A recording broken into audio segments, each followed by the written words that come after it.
Okay, I have received the cue, and may I kindly request for all participants to settle down. I will begin our webinar in a few seconds, actually now. Good afternoon and salam sejahtera. Welcome to today's webinar to all guests and participants. Our chairman, Mr. Oliver Roche, our CEO of EUROCHAM Malaysia, Mr. Sven Schneider, and our panelists for today, Mr. Ibrahim Arifin from SEDA, Mr. Ruzli Shamaddia from MIDA, Mr. Jasper Wong from UOB, and Mr. Tam Chi An representing the Trolic Energy Group. I feel more positive vibes today while still adhering to the current general government SOPs, and I do hope that everyone has been complying to the SOPs too. Still remaining safe, although we are allowed to have dinner or drinks for two, opening of economy and so forth.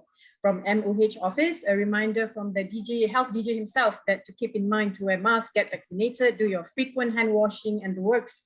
So let us all still stick to that.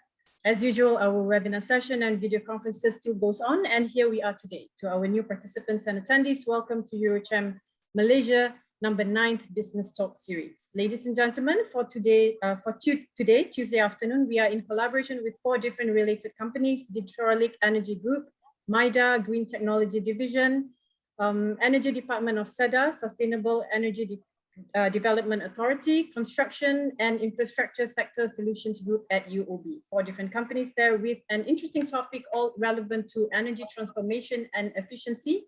And our webinar is titled Driving Energy Transformation, a Roadmap Towards 100% Renewable Energy.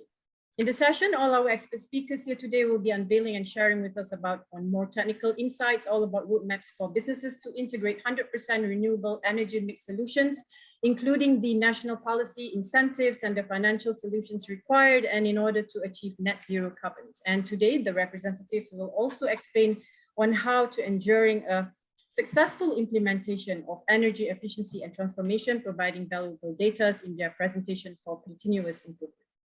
Now, let us find out more about our panelists in a couple of minutes. So, as usual, from EUROCHAM Malaysia Sector Committee and still Advocacy Desk, I am Dida, your facilitator for this afternoon. And now let's begin with a short brief on the agenda quickly. We will start off shortly with a few words by Mr. Oliver Roche, Chairman of EUROCHAM Malaysia, and then to my CEO, Mr. Sven Schneider, to say a few words as well. And then afterwards to the highlights of the webinar, which is the presentations by all our 4 expert speakers. And last but not least, we'll follow through the final segment, which is the Q&A session. And now before we start, this webinar will take approximately 90 minutes for today, and the session will not be recorded or shared on EUROCHAM's Facebook page. And secondly, may I request for all participants to keep your microphones on mute at all times. And finally, should you have any questions related to the topic that you may want to raise, please write it down in the dedicated Q&A box. And then lastly, we will get the speakers to address the questions, hopefully all during the Q&A session. And now, without any further ado, may I invite and welcome my chairman, Mr. Roche, to say a few words before we begin. Oliver, and the floor is all yours. Thank you, Dada, and thank you, everybody. And great to see or be with people post relaxation of some of our SOPs. I hope people are out there supporting small business, doing what you can. I know that I spent this weekend out shopping, bought some new furniture, bought some new clothes for myself and the wife and the kids. So these are and did dine in. I think these are the things that we all need to be doing with responsibility, obviously, to try and get the economy back on its feet. So I do appeal to anybody and everybody listening in to please try and get out there, support local business, support SMEs, micro SMEs. These are the people that need the help the most.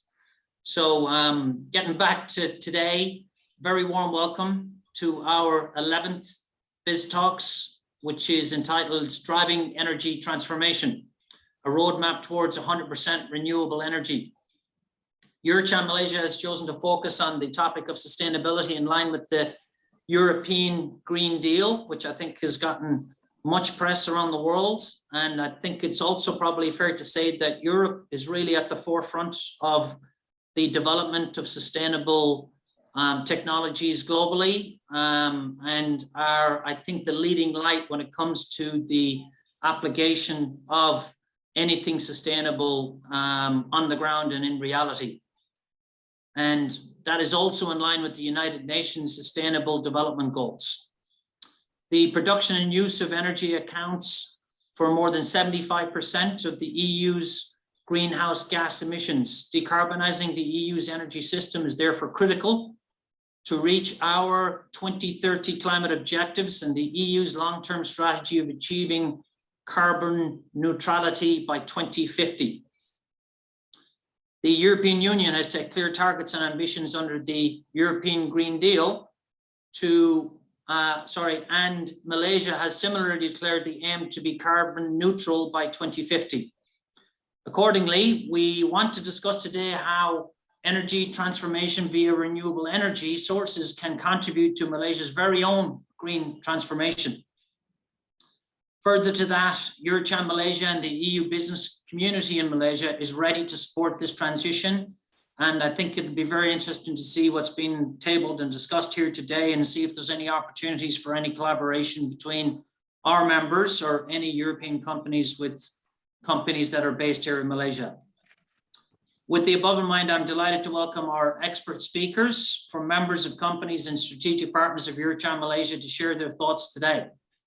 With their knowledge and experience in the field of renewable energy, I'm confident that this will be a productive and fruitful webinar and hopefully very informative for everybody online listening in. I wish to express our gratitude to Mr. Chi, Mr. Rosliham, Mr. Ibrahim, and Mr. Jasper Wong for being able to join the panel today.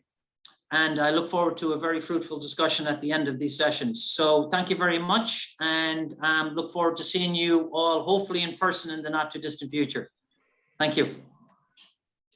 Thank you, Oliver, for your opening intro and your encouragement to support SME business on behalf of EUROCHAM Malaysia. And ladies and gentlemen, next, please welcome my CEO, Mr. Sven Schneider, to say a few words before we pass the floor to our panelists. Sven, the floor is all yours. Okay, thank you, Data. I think Oliver covered it very well, and I don't want to add too much, but I want to express our commitment to the topics of sustainability and digitalization, which are two key topics which we are going to work for the next few years on. And as we have heard from Oliver, the European Green Deal is giving us direction as much as the EU's digital strategy. And I think both are going hand in hand. And today we will speak in particular about the sustainability side of things. And obviously renewables are a big part of that. And I'm keen to hear what we can do here with Malaysian partners, Malaysian companies and European companies in Malaysia. And with that, I don't want to keep anybody waiting. I want to listen to our expert speakers and hear more what they have to say.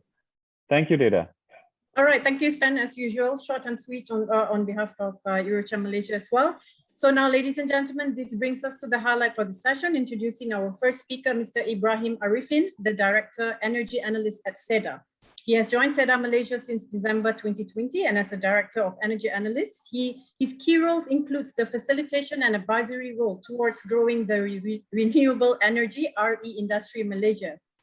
His previous experience in Tenaga Nasional Berhad in managing the integration of RE to the grid system allows his exposure in terms of technical, commercial, and governance of existing RE mechanisms in Malaysia. And now let us hear from Mr. Arifin himself on what he has to share with us shortly. Over to you now, Mr. Arifin.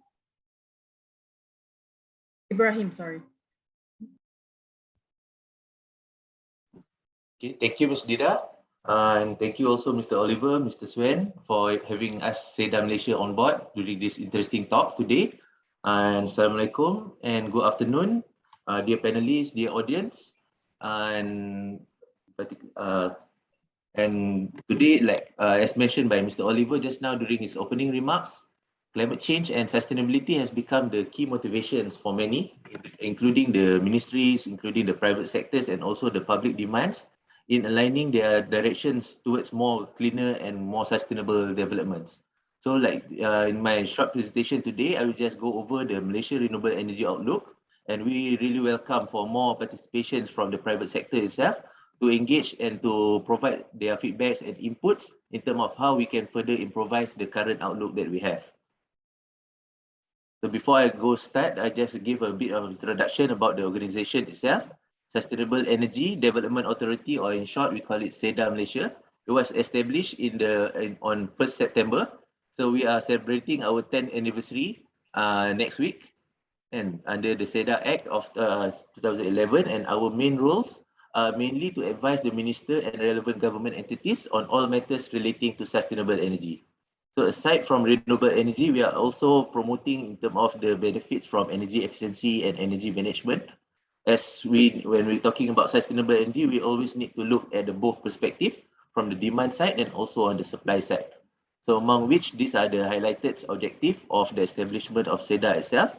And by the function itself, we are always welcome for more inputs from the industries on how we can improvise the current way we're doing things. So next, this is just an illustrations on the RE technical potentials in Malaysia. So being blessed in the location, in our locations, Malaysia have a lot of potentials in deploying for renewable energy.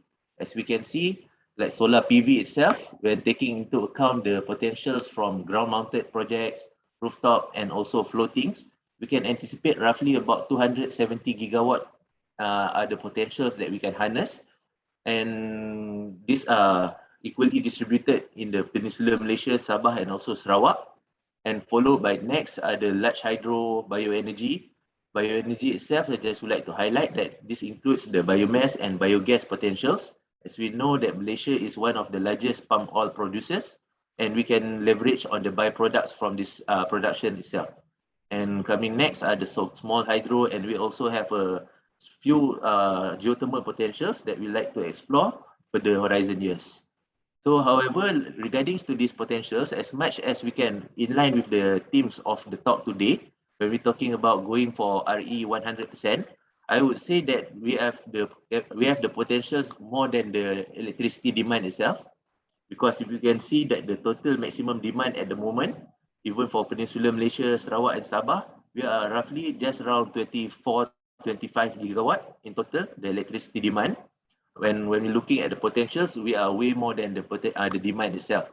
However, in terms of balancing the requirements, as much as possible, we need to balance in terms of the three perspectives, as per the figures at the top right of my slides, in which we need to get a good balance in terms of addressing the environmental targets, the affordability, and the system stability. And with the ultimate end game is to deliver the reliable green power to all.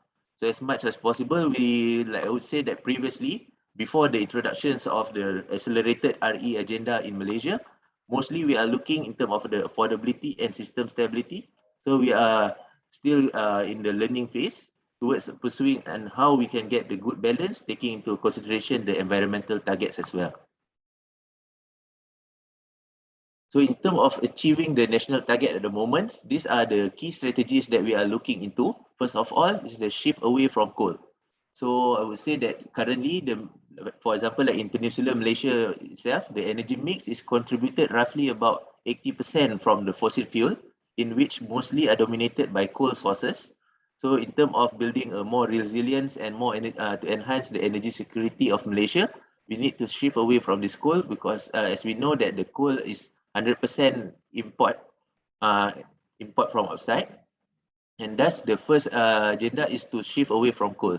So if we are referring to the power development plan issued by our energy commissions, the latest one, we can see that in the next decade there will be no new plant up for coal itself. So the second one is to optimize the renewables, as shown in my previous slides, in which we have technical potentials, not only solar, also for hydro, bioenergy, and all. So as much as possible, we need to get a good balance between the two as well. So as much as we want to push for more variable and renewables, we also need to explore the non-variable renewables that includes the hydro and bioenergy itself. And ultimately, to ensure that we have the national utility able to provide a high reliability and affordable electricity to all, we need to make sure that the system can maintain its stability throughout the time. And next is our RE journey. So 2021 marks our 20th year of RE journey, starting from 2001, when we introduced the program that is called Small Renewable Energy Power. So this mainly this mechanism was first introduced in 2001, and the RE resources that we explored during this time are mostly hydro and also bioenergy. However, due to lack of incentive and maybe and other technical challenges at that time, after about 10 years of this program, we only realized roughly about 60 megawatt of capacity. of RE back in 2010. So the lesson learned from these SRAP programs and the feedback received from industry players and the stakeholders, we are able to introduce the FIT mechanism back in 2011, and with the establishment of SEDA itself to govern the feed-in tariff mechanism. So when we deploy the feed-in tariff mechanism, we explore more renewable energy resources that include solar. So in terms of the solar, these are the first programs that facilitate the growth of the solar industry itself. And within a few years of the FIT program, I say that the take-ups are really well. And we can see a lot of manufacturing and the growth in this solar industry in Malaysia. And hence, back in 2016, when we see that the price of the solar itself has been declined to a more affordable price tariff, then we take out the solar capacity from feed-in tariff and introduce 3 more mechanisms in which to facilitate the solar itself, the large-scale solar, net energy metering, and also Celco. So I will, in my later slides, I will detail out more in terms of each of these RE mechanisms. And hence, upon the establishment of these few RE promoting mechanisms, by the end of December 2020, we are able to realize 8.4 gigawatt of renewable energy, in which mark about 24% from our capacity mix totally in Malaysia for all 3 regions. So from where we are today and looking forward, we are aiming to have the 31% target by 2025, in which this is a cumulative of about 13 gigawatt of capacity. So from where we are today until the 31% target, we are still have the gap of 5 gigawatt to be filled by renewable energy resources. And moving forward, we are also aiming for this 40% target by 2035, in which this cumulative about 18 gigawatt of capacity. So as we can see, there are a lot of growth, a lot of anticipations on the renewable energy agenda. And moving forward, like in line with the theme of today, in how we can further improvise this target, and if we can explore the potentials of going for a higher target. But just to mention that these new targets, this 31% and 40%, it's actually a revised targets from our previous commitment, which is 20% by 2025. But however, looking at the encouraging growth in Malaysia, we decided to increase the targets to 31% and 40%. So next, I would just like to share about the few RE mechanisms that in place today in Malaysia. So first of all, the feed-in tariff itself was introduced back in 2011 to promote the RE development via incentive mechanism. So just for information, this initiative is basically supported by the public itself from the collection of 1.6% from their electricity bills. So I would say that the growth of the RE itself in Malaysia is contributed not just by SEDA or by the service provider. It's actually a collaborative efforts from all Malaysians. So these are the contributions made from the 1.6%. We are able to see a good growth in terms of solar, PV industry in particular, biomass, biogas, mini hydro, and also geothermal. So just for information that the quota release, as mentioned earlier, the quota for PV under this feed-in tariff mechanism was fully taken up in 2016. Then we follow by the e-bidding exercise. It's like from SEDA also, we just concluded an e-bidding exercise this year, just concluded last month, in which we have opened up about 188 megawatt of capacity to facilitate the growth for hydro, biomass, and biogas. And also under this feed-in tariff mechanism, we have utilized part of these locations for this My Surya program. Just for your information, this My Surya program is more or less about the CSR to the B40 group. And just for information, in terms of the commercial arrangement under the feed-in tariff is governed by the power purchase agreement, and the tenure is usually about 21 years. And what's come next is the net energy metering. This is basically the mechanism to promote the rooftop solar, was first introduced back in 2016. And so far, we have embarked on the NEM 1.0, NEM 2.0, and NEM 3.0. So as of earlier this last year, 2020, we have concluded the NEM 2.0, and looking at the good anticipations from the market itself, we have launched the NEM 3.0 back in February 2021. So just a bit of background in terms of the NEM 3.0. This mechanism, the net energy metering mechanism, is mainly focusing on the its ability to provide the platform for the prosumer to utilize their generations from their solar initially, and whatever excess can be exported to the grid. So under this NEM 3.0, allocation of 500 megawatt was taken up, was allocated, and it was categorized into 3 sectors. The first one is called NEM Rakyat. This is mainly to open a allocated capacity of 100 megawatt for domestic sector. And what's next is the NEM Gomen. This is mainly to focus on the government buildings, ministries, agencies buildings to provide a good lead for example mechanism to promote the installation of solar at the government buildings. And the last one is the NEM Nova. And NEM Nova is focusing for the commercial and industrial sector. 300 megawatt was allocated for this mechanism. But we can see that after 3 months of launching on this NEM Nova, the quota of 300 megawatt was fully taken up. So this matter is also increased the concern from the industrial and commercial sector itself. So now that the quota is fully taken up, what's next? So currently we together with the ministry are looking on what's the opportunity that we can offer to the private sectors itself. And next are the 2 other mechanisms in promoting for solar industry. The first one is the large scale solar, was introduced back in 2016, and so far we have concluded about 4 bidding exercise. And the latest one is on the LSS cycle 4. It was announced the successful bidders back in I would say the earlier March this year.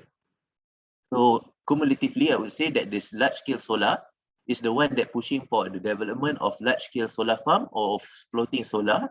And throughout these 4 bidding exercise, we can see that roughly about 2.5 gigawatt have been awarded in terms of deployment of large scale solar.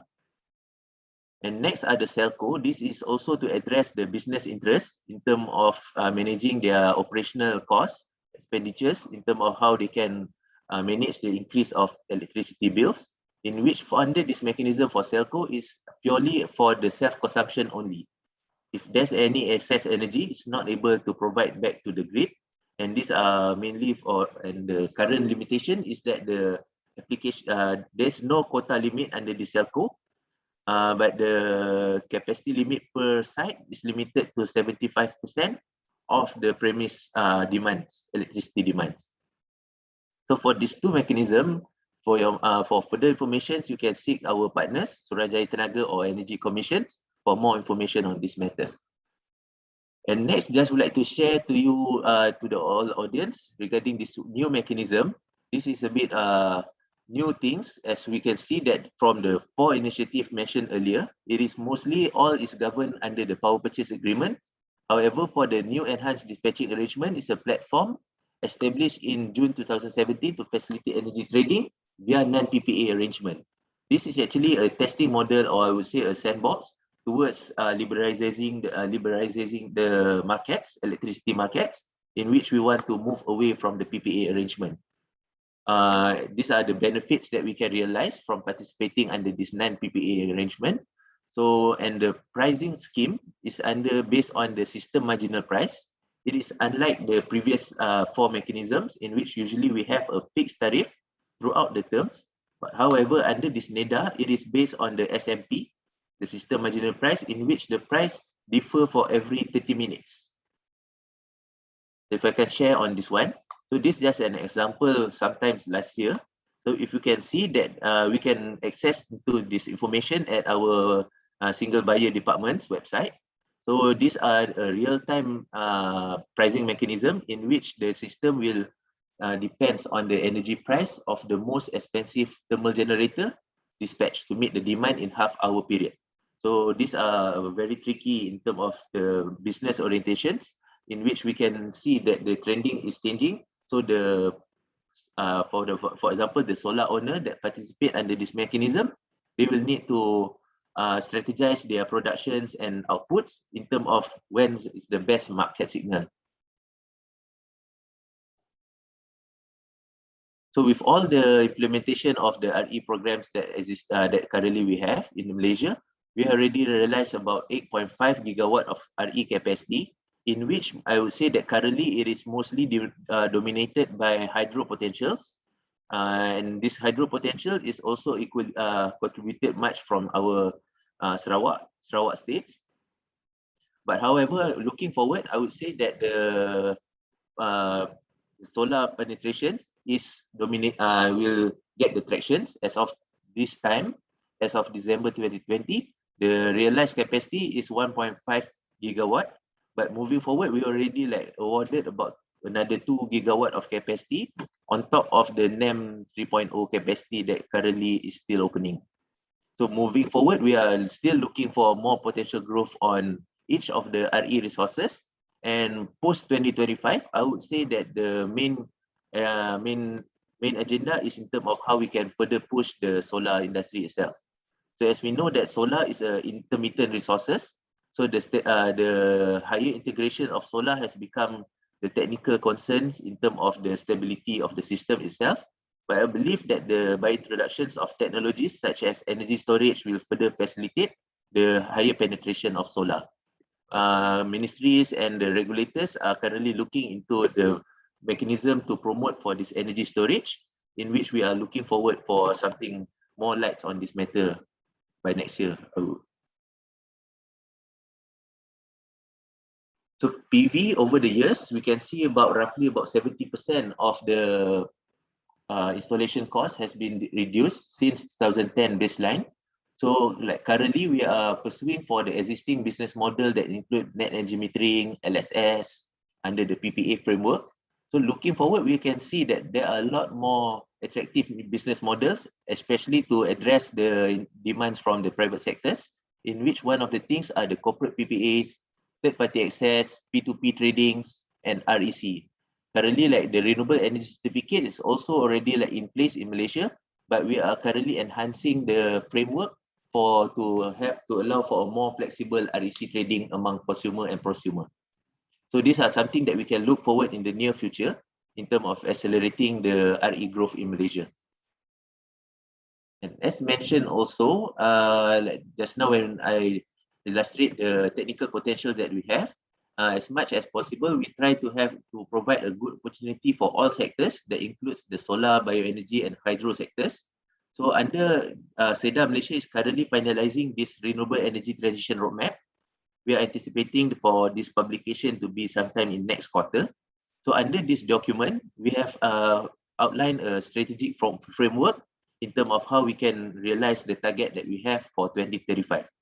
So under this strategic framework, we have the 4 pillars in which are dedicated for specific technology, in which the first pillars are the solar, followed by bioenergy pillars, hydro pillars, and post 2025, we are focusing on the 4th pillars in terms of the new solutions and resources. And when we're talking about new solutions, it's actually including also for the smarter grids. It also includes the deployment of large-scale energy storage, and also we are exploring on new RE resources.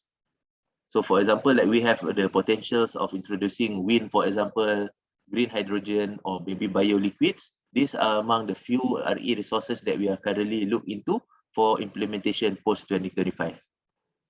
So, and these 4 pillars are supported by these 4 enabling initiatives, in which these are the enablers for growing the RE industry itself. As mentioned, that the market is one thing. So I would say that the first enabling initiative is to leverage the electricity market reform for the RE opportunities.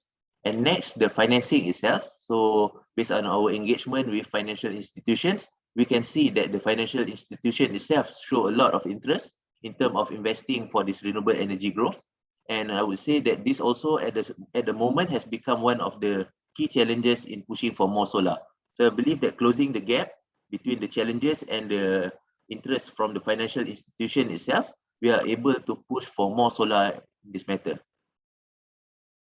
And next are the build future readiness. This build future readiness, and the 4th item itself, the increased system flexibility.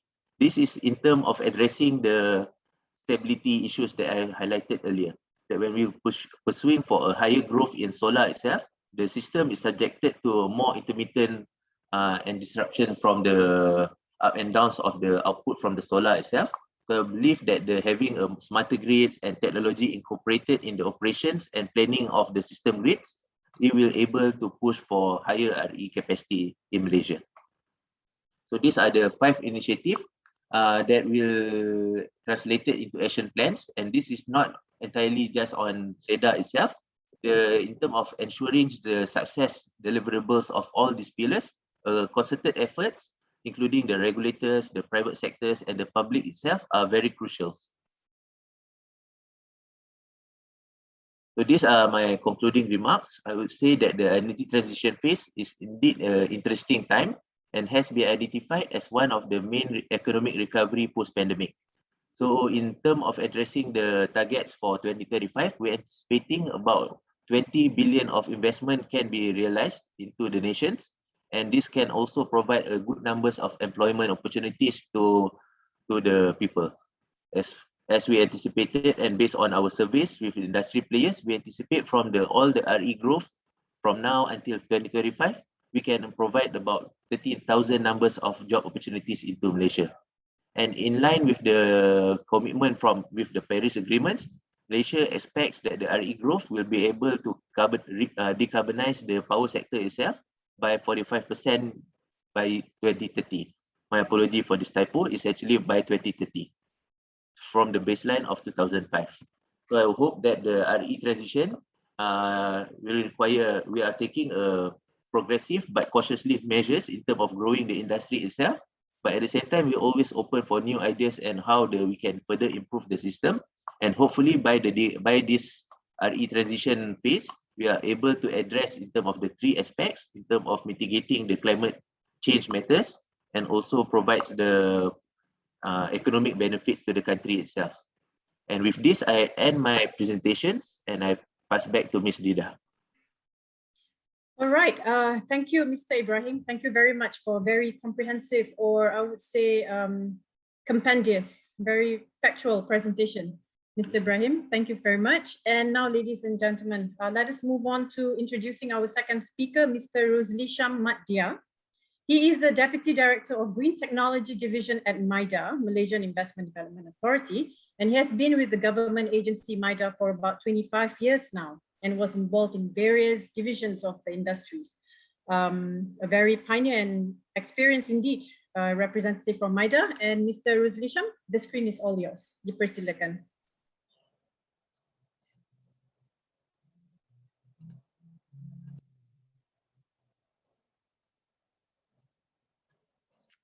Okay, thank you, Ms. Dida, Mr. Oliver, Mr. Sen, dear panelists, ladies and gentlemen, good afternoon. I'm Ruzlisham bin Maddia, the Director of the Green Technology Division, MIDA. First of all, I would like to thank EUROCHAM Malaysia for this opportunity for MIDA to share with all of you about government facilitation, especially MIDA, on green technology in Malaysia. Actually, for those who are not familiar with MIDA, MIDA is Malaysian Investment Development Authority. We are under MITI, Ministry of International Trade and Industry, and we established in 1967. We are the first point of contact for a company who would like to make investment in Malaysia in terms of the manufacturing and services sector. And then we have 5 main important key functions. First, we do promotion. We promote investment in terms of FDI and DDI. We do evaluation for the manufacturing license, tax incentive, expatriate post, and duty exemption for the manufacturing sector and also services sector in Malaysia. We also do planning. That means we recommend policy and strategies on industrial promotion and development through our ministry, MITI, MOF, and other ministries also. And then we also do monitoring. That means we do licensing and incentive compliance and monitoring, determination of effective date of incentive, issuance of final certificate. And we also do post-investment. That means we assist companies in the implementation and operation of their project in Malaysia. Like I said, MIDA under MITI, together we have other agencies such as MPC, Matrade, MIDF, MARI, InvestKL, and so on. MIDA also react as one-stop center. That means we have important agencies in our MIDA HQ, Kuala Lumpur Central, we have Immigration Department, Royal Malaysian Custom, Labour Department, Telecom Malaysia, and also TNB that facilitate companies who like to implement their project in Malaysia. MIDA, we have 20 overseas offices around the world. We have 3 in US, 6 in Europe, 10 in Asia, including 1 in Australia. Actually, the function of this overseas office is to promote Malaysia and bring in quality investment to Malaysia. And we also have 12 state office, except Perlis, to facilitate company to implement their project in Malaysia. And our HQ is in MIDA KL Central. I just would like to share some strategies and policies in terms of investment in Malaysia. Actually, Malaysia, now we need to focusing on niche market because in terms of attracting investor to Malaysia, not so easy now because we have competition with our competitor, with our neighbor such as Vietnam, Thailand, and also Indonesia. Now Malaysia, we need to focusing on certain areas such as knowledge intensive, industry 4.0, digital economy, high technology, and so on. And then I also would like to share some tech incentive that we provided for green technology industry in Malaysia. Actually, this is our what we call the history of green initiative in Malaysia. Under Paris Agreement, actually Malaysia committed to reduce our GHG emission by 45% by 2030. And then the initiative for the green technology started from 8 Malaysian plan, and that time 2001. That means government introduced this renewable energy as a fifth fuel target of 5% that time. In Malaysia, under RE Act, we have 4 types of renewable energy: solar, biomass, biogas, mini hydro, and also another one we call geothermal. And then from time to time, government increase our target. And like Mr. Ibrahim said, currently our new target is 31% lah for this renewable energy mix capacity by 2025.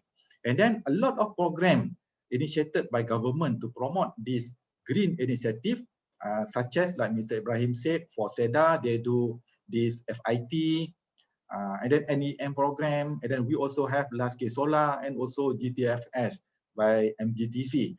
And then for MIDA also, we started promoted this green initiative, started from 2001.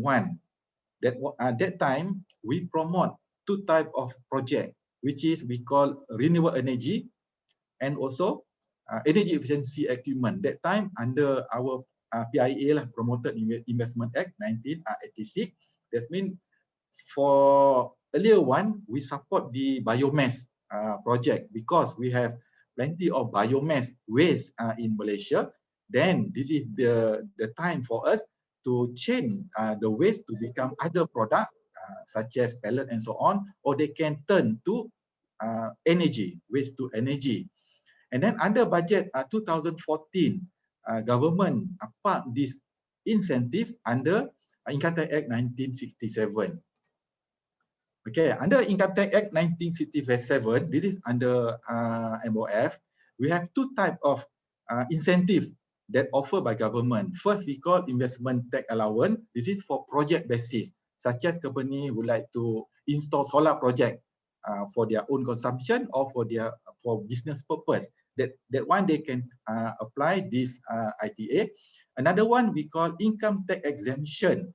This is for service provider that provide service for their client for the green initiative lah, such as service provider for solar project, for energy efficiency project, and so on. For this incentive, actually started from 2014. They have ended period until 31st December 2020. Last year, government already extended this incentive until 2023 lah. That means until 31st December 2023. And then this is what we call guideline for the current incentive that provided by MIDA. For green investment allowance, this is for project basis. That means if company fulfill all of our requirement, so they can enjoy investment tax allowance of 100% of qualifying capital expenditure incurred on green technology project for 3 years from the date first qualifying capital expenditure incurred. And the allowance can be offset against 70% of statutory income in the year of assessment, and unutilized allowances can be carried forward until they are fully absorbed. Actually, now we have what we call new development about our GITA project. That means for company, previously we approved this green incentive, maybe under PIA or under 1273A. So they cannot enjoy for this what we call new incentive. And then MIDA, actually we are now in process to update our guideline in our website. What type of project that entitled for this incentive? First, renewable energy. That means if company generate energy from what we call for electricity, steam, heat or chill water using energy renewable energy sources such as solar, biomass, biogas, and small hydro and geothermal, so they can what we call apply consider for this incentive. Another one we call energy efficiency equipment.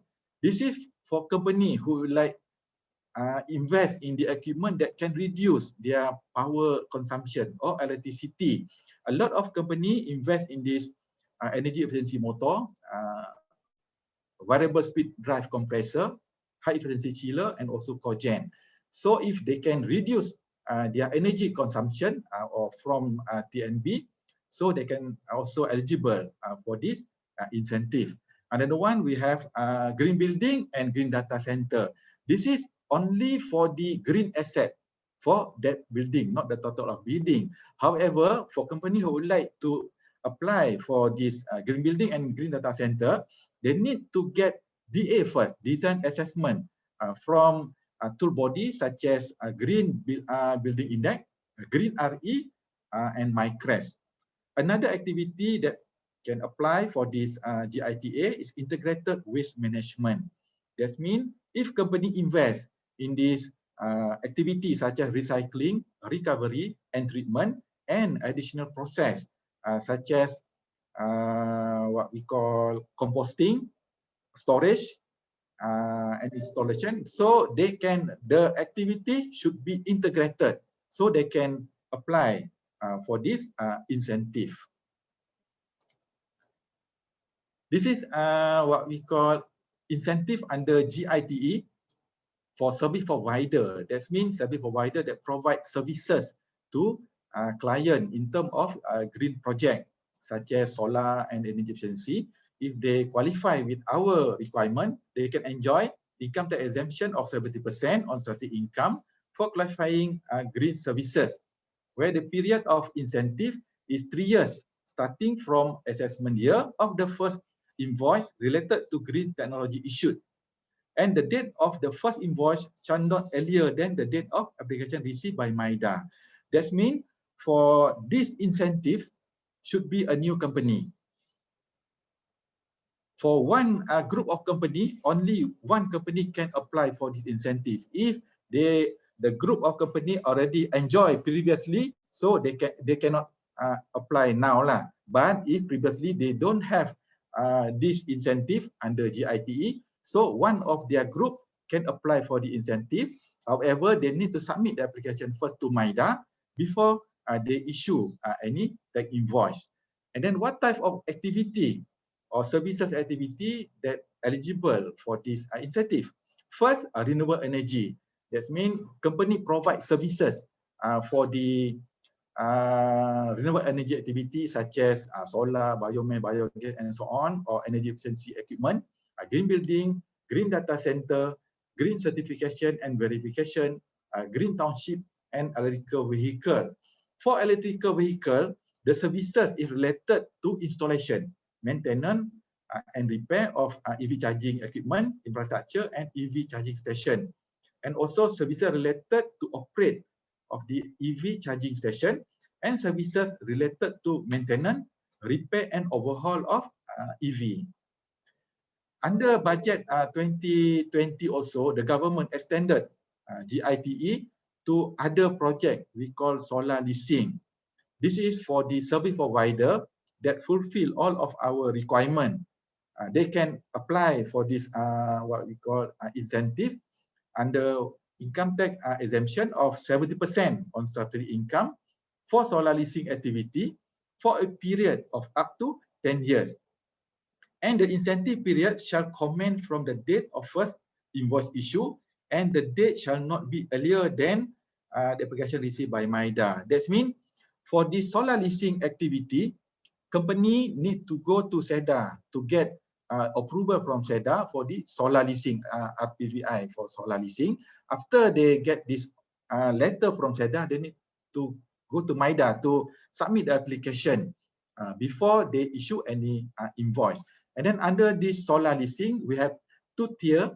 That means if a company have capacity 3 megawatt until 10 megawatt, they can enjoy 5 years of incentive period.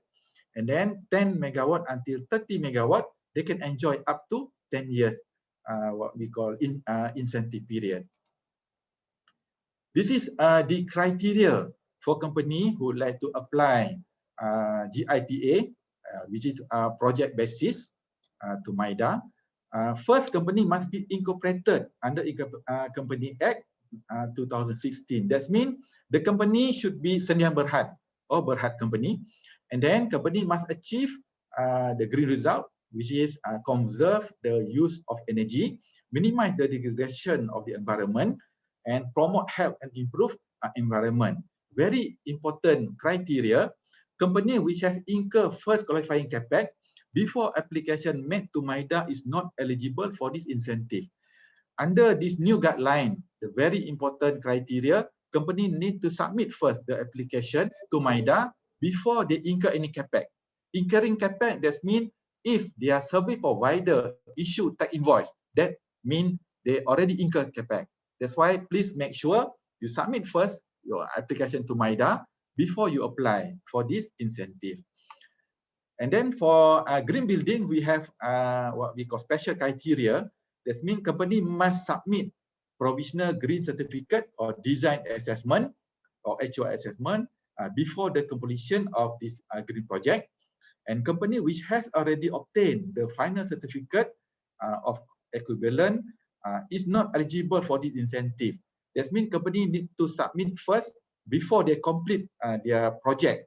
And the qualifying capital expenditure can be backdated not earlier than 3 years from the date of application received by MIDA, but not earlier than 1st January 2020. This is special for green building because for the construction and so on, they need more time to do that project. And then this is the criteria for the GITA. The company must be incorporated under Company Act 2016, Sdn Berhad and Berhad Company. For the service provider, they must meet the criteria of a green services provider. First, employ at least 5 full-time employees working in Malaysia, including at least 2 competent personnel. This is very important people to manage the operation, and must have a green policy related to the environmental or sustainability, must have documented standard operation procedure. 100% income must be derived from the respective green technology services, and company must undertake at least 3 qualifying activity from the respective green technology services, which is such as audit, engineering, procurement, consultancy, advisory, system design, and so on. This is a criteria for company who would like to apply for solar leasing. Company also must be incorporated under Company Act 2016 as a Sdn Berhad or Berhad company, has been verified by SEDA and listed under the registered solar PV investor RPVI directory, and at least 60% of the equity of the company must be held by Malaysian, because this incentive we focus for local company. And company must meet the criteria.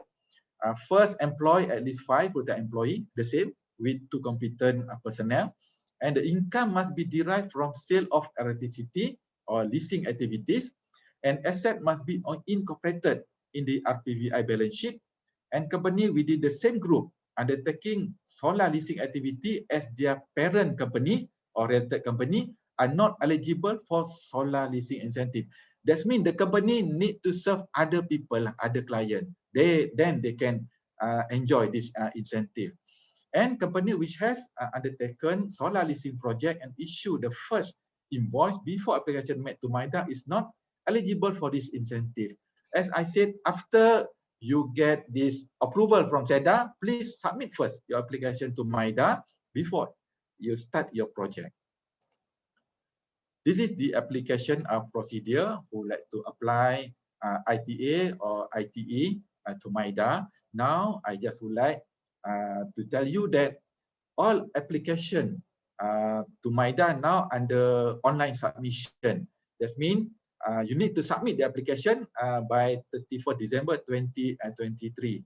For new company, apply to MIDA under this online submission, you need to what we call register first your company, and then actually we have charges lah. Company need to apply for DigiCert. One DigiCert around 300 ringgit. One company they need to have one DigiCert.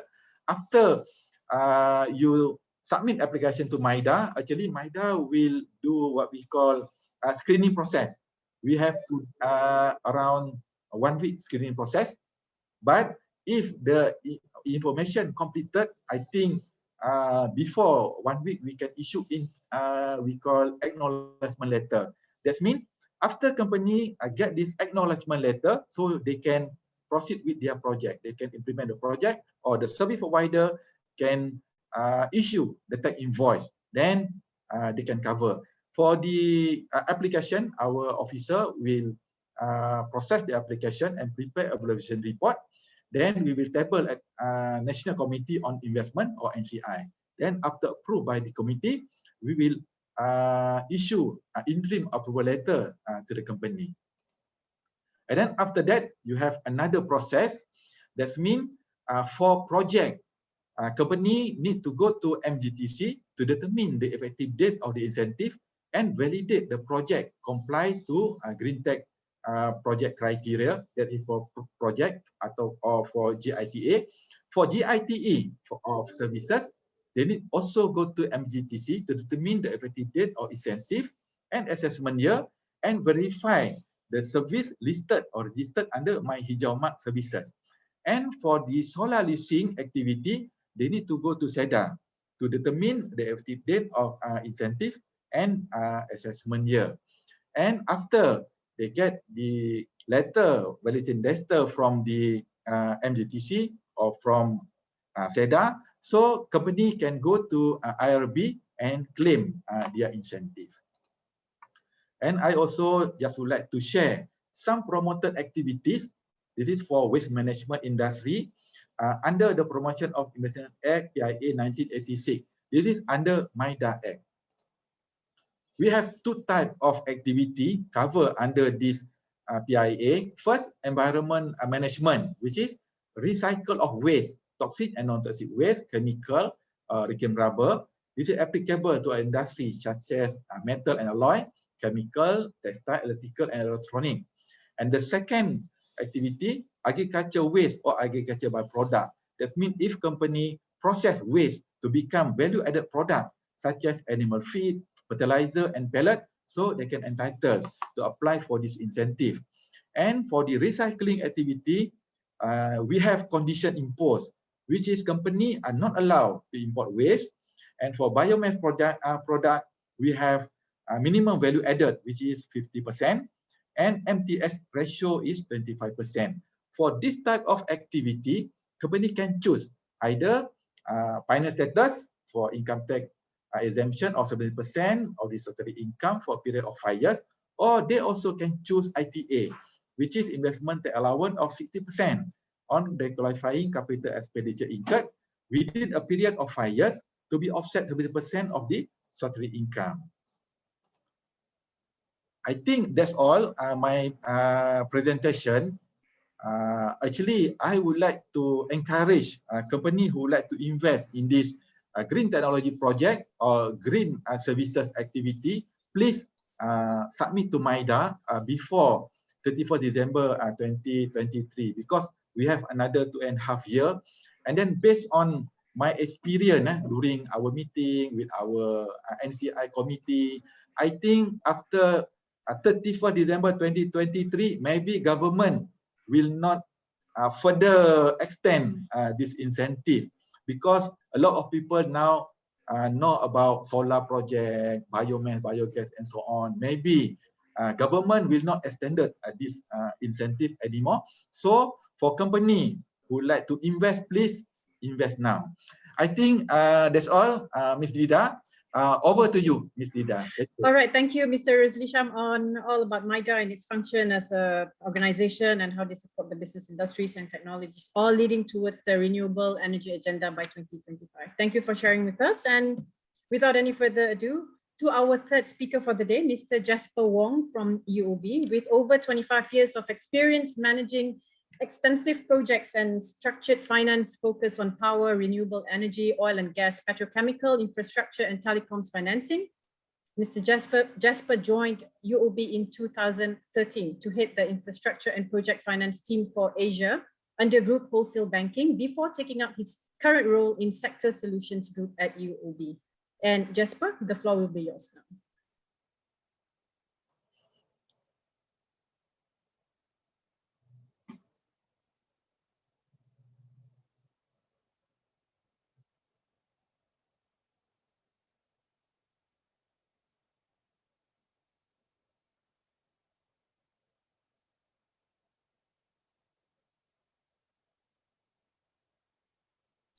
Yeah.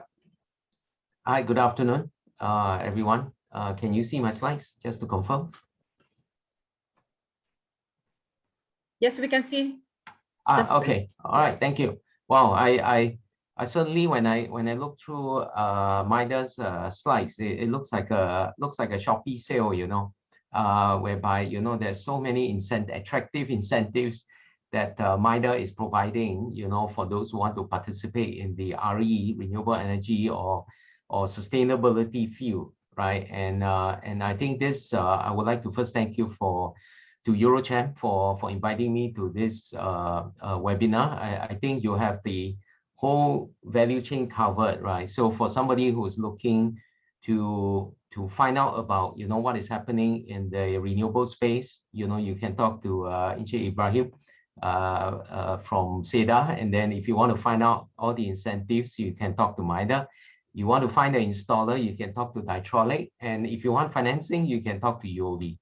All right, okay, with that, let me just go ahead and start. I think from UOB perspective, as I hope I don't need to do my introduction. Hopefully the audience is familiar with UOB. We are one of the 3 largest banks in Southeast Asia. And what we wanted to do today is to share with you in terms of what is happening in the power landscape, as well as opportunity in the solar space. And I'll share a bit on you know, our program called the Youth Solar Program. So with that, I just want to bring to the attention of the audience on what has actually happened about 5 years ago, right, in Germany, back in May 2016. I think the gods were really favorable to the Germans, whereby the sun was... Sorry, Jasper. Sorry, Yeah. may I interrupt for a bit? I think there's like some meeting notes on your screen that's covering the presentation. It was being highlighted somewhere. Yeah. Sorry. Is it now? Yeah. Is it okay? Yeah, it's better now. Thank you, Jasper. Okay. Yeah, sorry. So let me, okay. So if that's okay, then that's fine. So as I was saying, so the sun was shining and the wind was blowing, and there was so much renewable power that the output actually exceeds the demand. So prices went negative, so that the customers were actually getting paid to consume energy.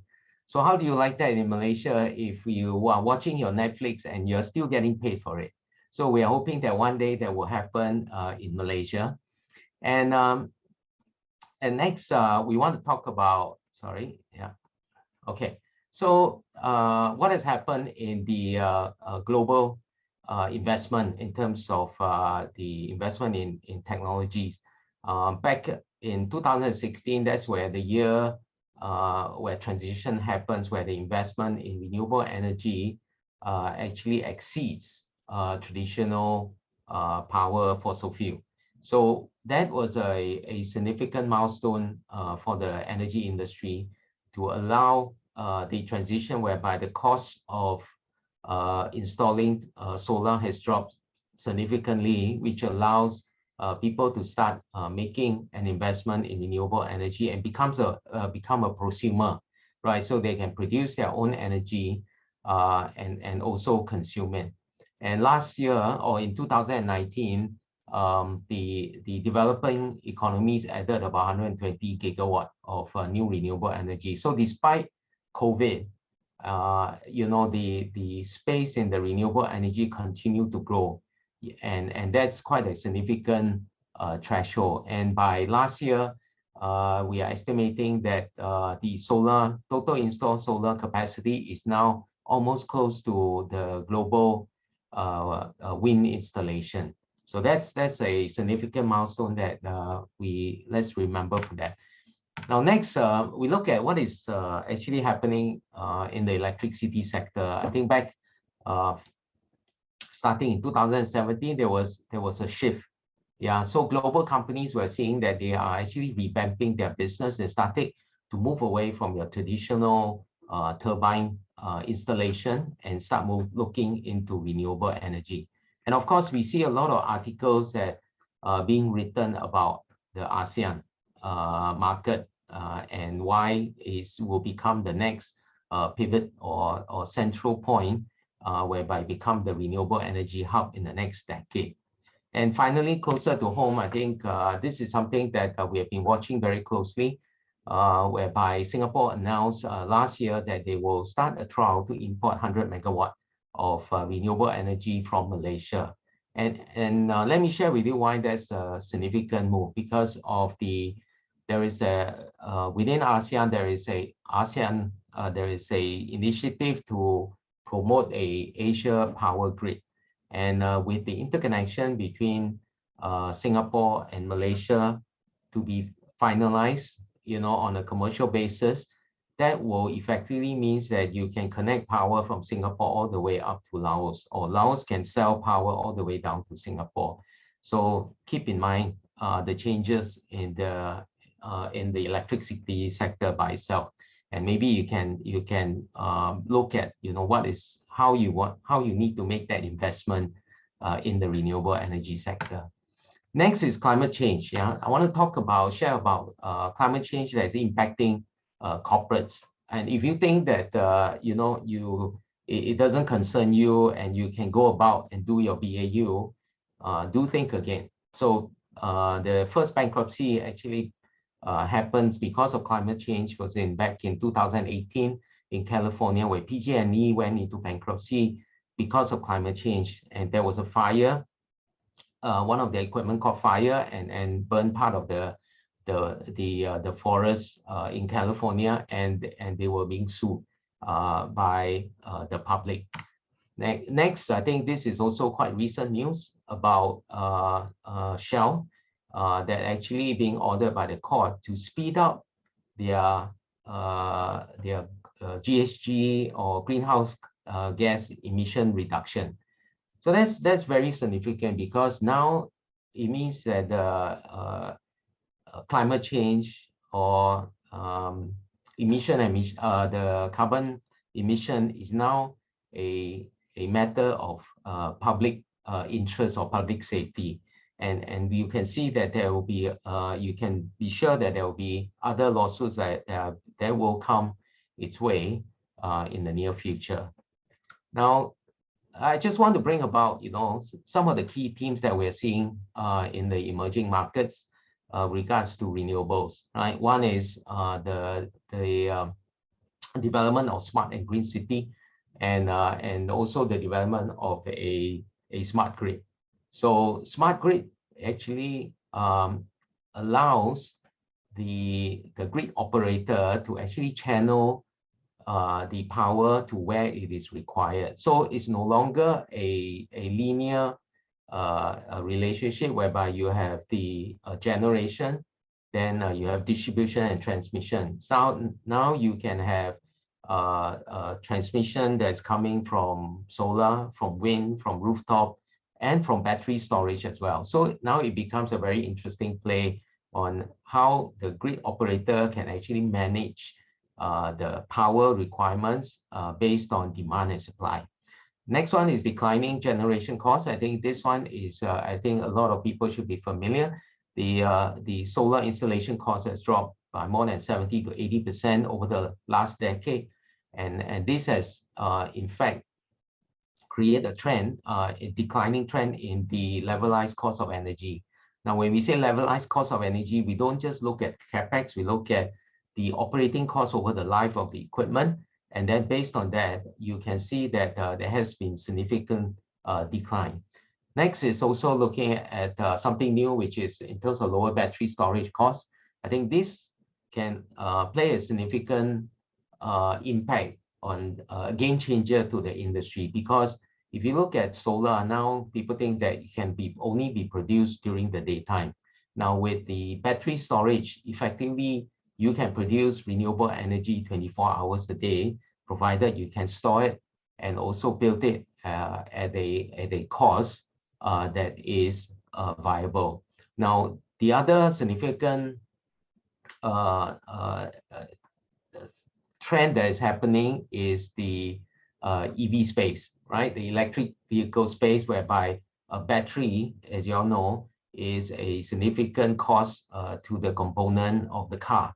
Now, if the EVs becomes a mass market discussion or mass market trend, then effectively the battery storage cost will reduce significantly, and that creates another exciting play in the renewable energy space.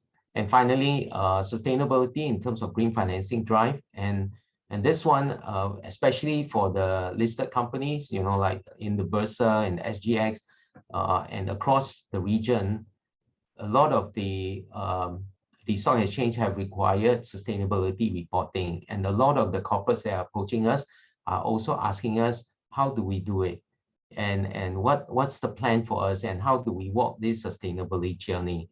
And from there, we can create a lot of discussion in terms of how they can achieve their target in terms of going net zero, right? So next up, I want to share a bit about our Youth Solar program. In terms of the Youth Solar program, where we have come from is Youth Solar is birthed from when we were looking at the ASEAN region as a whole. We noticed that Southeast Asia is well positioned because of the optimal solar irradiance. And in Asia, you have about 3.5 to 6 hours of sunlight, which means you can actually create quite a lot of opportunity in terms of cost saving and sustainability. Now, next, when we look at solar, we also started to realize that there is a RE targets being set because of Paris Agreement across the region. We look at how, the potential for job creation, the cost decline in solar installation, and also the whole market itself in terms of about 100 gigawatts of new capacity to be installed over the next couple of years. Right. So these are the data back insights that enable us to launch our Youth Solar journey, so that you can create a value proposition for our client. Next, we go share about, what are the several schemes that you can actually embark on, right? From the left-hand side, you can go for outright purchase, whereby you just pay for the system cost upfront, or you can do a equipment leasing type of projects, or you can do a rooftop PPA, as what Ibrahim is saying. And also there's a rooftop rental scheme that I think earlier on Malaysia has also embarked on. We have financed a rooftop rental scheme for 800 rooftops in Thailand. Yeah. So these are several of the rooftop schemes that you can consider. If there is something that you would like to explore more, we are happy to talk to you.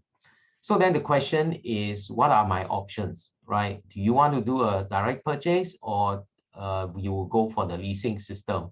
I think the benefits of direct purchase means you get more savings upfront because the system is entirely owned by you and all the savings are accorded to the system owner. Whereas if you are doing the leasing system, yes, there is zero cost capital, which is a fantastic model, but you will need to sign a long-term PPA with the installer, and you effectively part of the savings will get shared with the solar leasing company.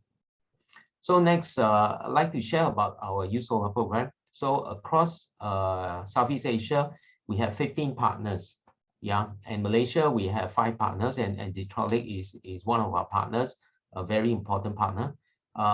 And why we have embarked on this is when we started out, we have a key objective for USolar program, because it's Asia's first integrated solar energy platform that covers from developer, contractor, operator, as well as end user.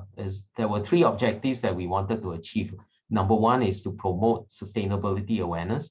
Second is to support our solar ecosystem players so that they can continue to grow their business. And third is we want to simplify sustainability for the end user by providing financing for them. And thanks to the support of our clients, we have also won an award for a deal that we have done in Thailand for Best Green Loan. And in Malaysia, I would really like to thank the National Energy and Ministry of Energy and Natural Resources in terms of a special award that was accorded for sustainability financing scheme that we put forth when we launched the USolar program in 2019. Now, how we are doing this is we actually walk through with our client in terms of promoting awareness. So if you are not familiar with installing solar, we will take you through from consultation to site visit, working with our USolar partners, and in terms of when you do your proposal review, we will then look at to cut the time to quicken the approval process. We will review at the same time, and once it is approved, then the installation is only going to take 6 to 12 weeks, and then after that you can enjoy your savings over the next 20 years.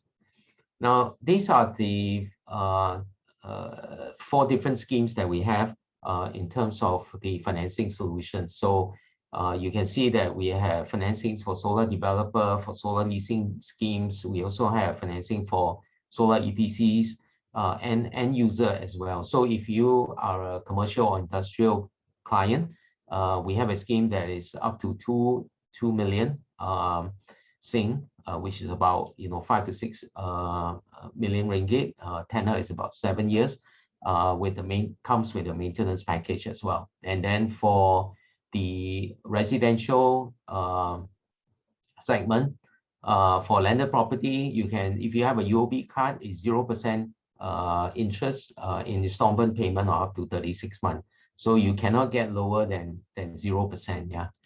So next, I just want to share with you in terms of if you are a corporate that's looking to obtain a green loan, actually USolar will provide you that support in terms of our Smart City Sustainable Finance Framework. So under the Smart City Framework, the loan that we disperse to you or to the contractors are considered green loan under our framework. And why is it important is because this will streamline the process. So if you are a corporate that wants to get your own sustainability framework, that will usually cost about 30 to 50,000, and it will take you about 4 to 6 months to get it up and running. With this Smart City framework, there's no additional cost, and also we can help standardize the reporting for the corporate. Now, just quickly, in terms of the cost savings, we're just going to give you an example. So if you want to look at an installation of 1 megawatt across your factory rooftop, cost is about 3 million ringgit. It's about less than $1 US.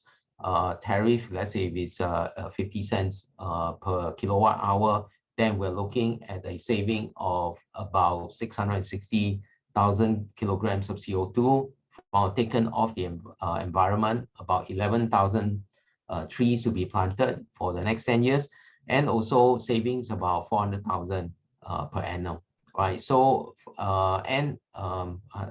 we also like to measure, and then you say that, how is that relevant to me? Then if you can think about, how many cars you can be taken off the road, it's about 145. Now, if you look at for your own home, if you install a 6 kilowatt system, then you're looking at about 20K ringgit.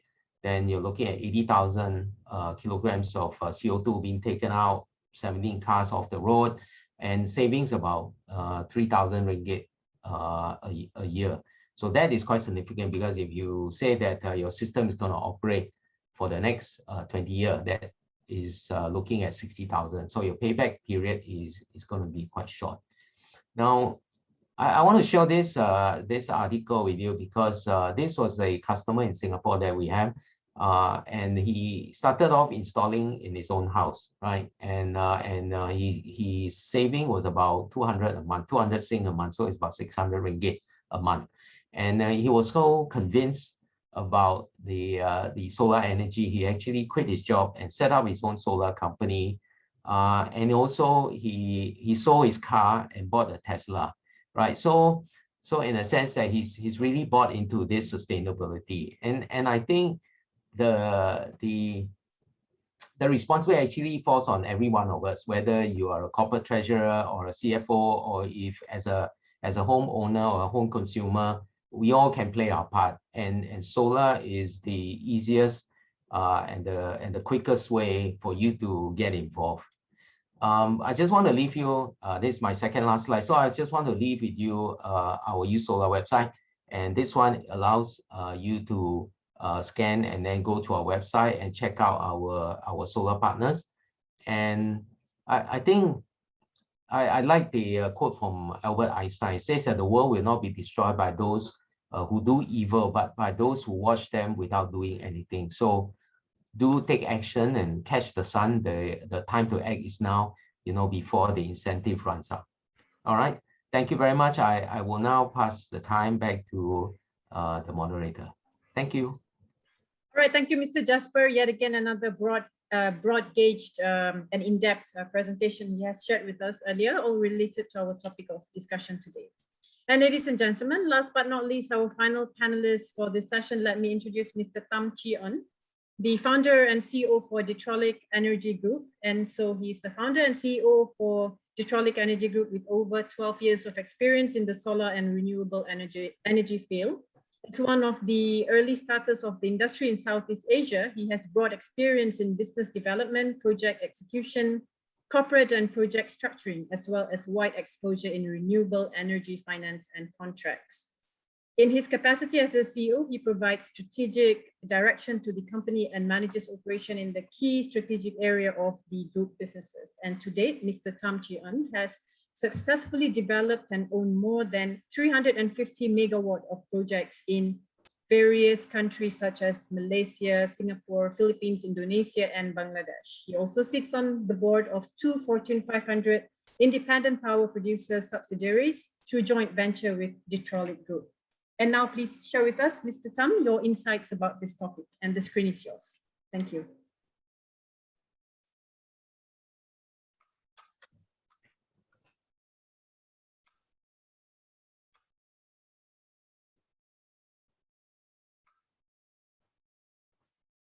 All right, thank you, Tida. Can you see my screen? Yes, okay. You can see. All right, good. Okay, thank you very much, Tida EUROCHAM, for arranging for this webinar today. Thank you, Encik Ibrahim, Encik Rulisha from MIDA, and also Jasper from UOB, our partner, to join this talk today.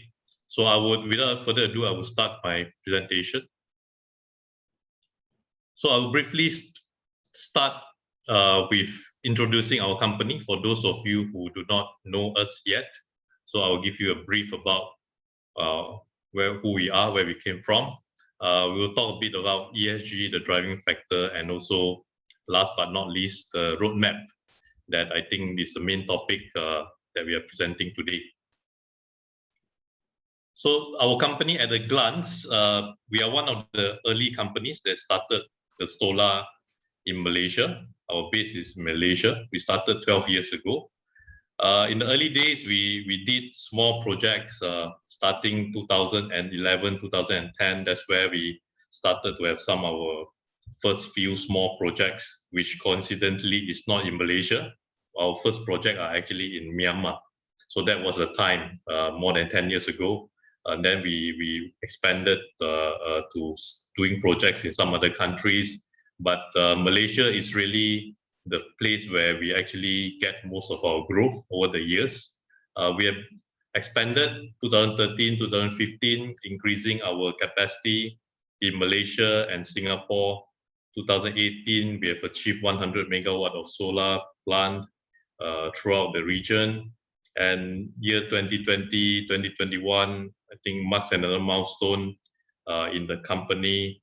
And today we are looking at a bigger purpose of our company. We are trying to, move into more renewable related services, not only focusing on solar, because our company have also committed to join this movement, business ambition for 1.5 degree Celsius. So basically it's like a RE100, which a lot of corporates and businesses can participate, and they make commitment towards reducing or capping their emission to achieve 1.5% degree Celsius of temperature increase. So what we do in our company, we are really a vertically integrated energy company. So we start with, we are actually a downstream player. We don't do manufacturing. We start with project development, right up to financing. We structure our finance, we plan, we work with people like UOB. Once we get sorted out the financing, we would design and construct. Once we construct, we have our in-house construction team, our company. We will hand over the asset to the customer, or we would manage the asset for them. And we also own our own assets as well. So another business segment, another business vertical that our company have is electricity sales. So our company is really a seller of clean energy at this moment. So a snapshot about our company. Quite a lot of things to fit into a slide, but I'll try my best to explain. So the picture you see there is our headquarters in Malaysia.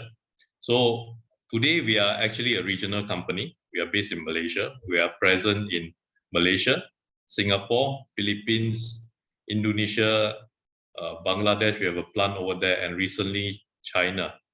So this is our footprint in the region, and we are very proud to mention that we have been accorded 3 times the winner of Frost & Sullivan Malaysia Solar Power Company of the Year. So this is a great recognition for us. So we pride ourselves in being Malaysia's first regional developer quite early on. So our view and our business strategy has always been in the region. So today we are present in 6 countries plus the other Southeast Asian country, and we have owned actually close to 40 projects, and total generation capacity is 270 megawatt. So our key clients is made up of various very diverse range of customers, from people like Nestle, DHL, Toyota, Panasonic, Petronas, and local companies like Malaysian Airport. We sell electricity to airports. Singtel is our customer in Singapore. In Philippines, we have shopping malls, famous shopping malls as our customers as well. So this is basically our presence in the region. So I think the topic today is also coming from our perspective as a regional developer, not only a Malaysian-based solar company, because we try to, over the years, we have went into many markets, many countries, look at many policies, enter into a lot of discussion. So basically, we try to present in this session the view that we have and how to help companies, for example, EUROCHAM members, to actually have a broader view and plan your journey towards your renewable energy. So our customer actually comes from very diverse market segment. So we have people like notable industry segments are airports. So our company actually is one of the largest airport energy provider in Asia, I think. We have close to, we are serving today close to 7 airports around Asia. So that's where we sell our electricity, we install for them. So airports are very highly, very high requirement in terms of safety and security. So on top of that, we also service data center, a very critical infrastructure as well. Educational organization. Our company is currently the largest energy provider, or clean energy provider, I would say, to educational sector. We have total capacity at this moment is close to 17 megawatt of power that we sell to university and schools in Malaysia. We have dispense company, local governments. We are working with several local governments in Malaysia. Logistic, we have some of the largest rooftop in Port Klang, some of the largest rooftop in Malaysia, in Port Klang on top of logistic company, and manufacturing as well. So we serve utilities as well in such as TMB, and in Bangladesh, BPDB. So we sell electricity to the utility company as well. So one noteworthy things to mention is our company under Sunstep Global. We are also a Singapore wholesaler license participant. So we sell electricity to the grid in Singapore as well. So that is basically our customer base. So some notable international portfolio, we have done many projects over the years. Some notable projects are the largest solar farm under construction in Malaysia now in Perak, 136 megawatt. Malaysian airports, 10 megawatt in total. 2 more airports coming. Total will be 6 airports.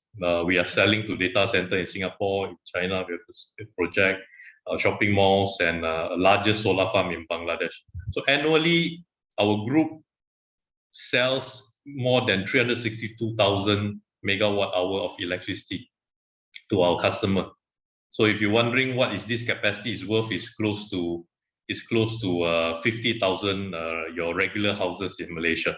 So that is the amount of electricity that we produce every year, which we are very proud, and I think that's one of the things that we think is quite significant achievement over the years. So to start with the topic of 100% renewable energy, so what is the driving factor? ESG, as everybody knows, is the main topic today. So environmental, social governance, so everybody have heard of it. I think just now Jasper has also mentioned it. So today these are no longer just 3 letters word, but it's something that is very meaningful and something that people really place importance in, we think. So throughout our experience working with companies, governments, and corporates in Asia, we find that more and more people are placing a lot of importance in these topics. Environment, how you use energy, social, whether you have a choice to buy energy, whether you are having equality in energy, governance. These are many things to do with corporates, but I think these are also very important. So today, ESG, we talk about climate change, which yesterday I heard the US president said it's no longer climate change, is actually climate crisis. They no longer use the word change. They are using the word climate crisis. I think that tells a lot about the current state of situation. I think we see this especially coming from Europe, America. Europe especially, I think, is very, very promoting the avoidance of this climate change. So solar as an energy ESG value creator, what do we mean by that? So how do we use solar to integrate into this ESG agenda? So there are three main topic that we can cover under this ESG that solar can help. Which number one is creating customer value. So consumer nowadays, they want to see goods they are produced or helped by renewable energy or is environmental responsible to produce. So we see down from the coffee that you drink every day, right up to the steel that you build your car with. People are increasingly concerned about where they get their electricity to produce these goods. So this is one, apart from the financial driven objective, these are one of the things that we see throughout our journey in Asia, talking to customers. A lot of them, they actually wants to do something. And they also know, being practical, if they don't switch to this kind of clean energy, sooner or later their product will be discriminated by people who produce it using clean energy, which is happening in many countries around the world. So this is the main driver that I want to talk about. So I think UOB also covered this, Jasper also talking about the importance, which I will not emphasize again on this. So I will move into roadmap towards 100% renewable energy. How we can achieve it, right? So today, industries want clean energy. So companies are looking at reducing their environmental footprint. A lot of power that you buy today, when you flick on your switch, they come from dirty energy, brown energy, which is, even though the power plant may be far away from us, but we know that we are actually contributing to carbon emission somewhere in Malaysia, somewhere that the power plant is generating power. So people want to act. And we see this action happening in the top of the value chain. Some of the biggest corporates in the world, they are actually demanding their downstream suppliers to embark. And we will see this movement getting stronger and stronger. There's no doubt about it. So today the topic is it possible to be 100% renewable? So when we talk about renewable energy, there are procurement strategy, how you want to buy renewable energy. Just now in Jasper's slide, he talks about, I think there are also 4 columns that how you want to buy electricity. So that is also the same. So don't be confused. It's a similar thing. So what Jasper talks about is under the on-site or distributed generation. So basically what I'm presenting here is really zooming out and looking at the broader energy procurement strategy in order to achieve 100% renewable. So number one, you have your supplier green tariff. So usually this is the one of the things that is available in some country, not available in every country. So you can actually buy a green power from your utility. So when you buy green power, you actually differentiate your source of power. So your utility company it can actually give you a certificate. It's usually bundled together with the electricity that you can buy. You can subscribe to a special program and you can buy.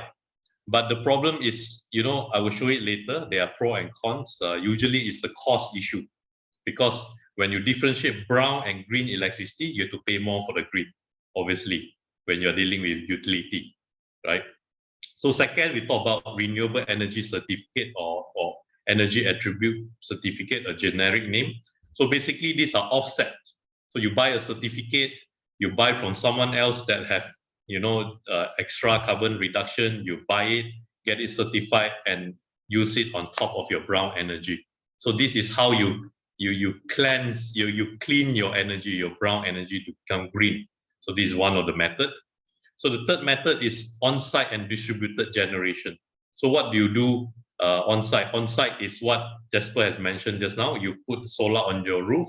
You can generate power on top of your factory, your houses. So these are actually on-site generation. You can do it through ownership, lease, or power purchase agreement with the company like us.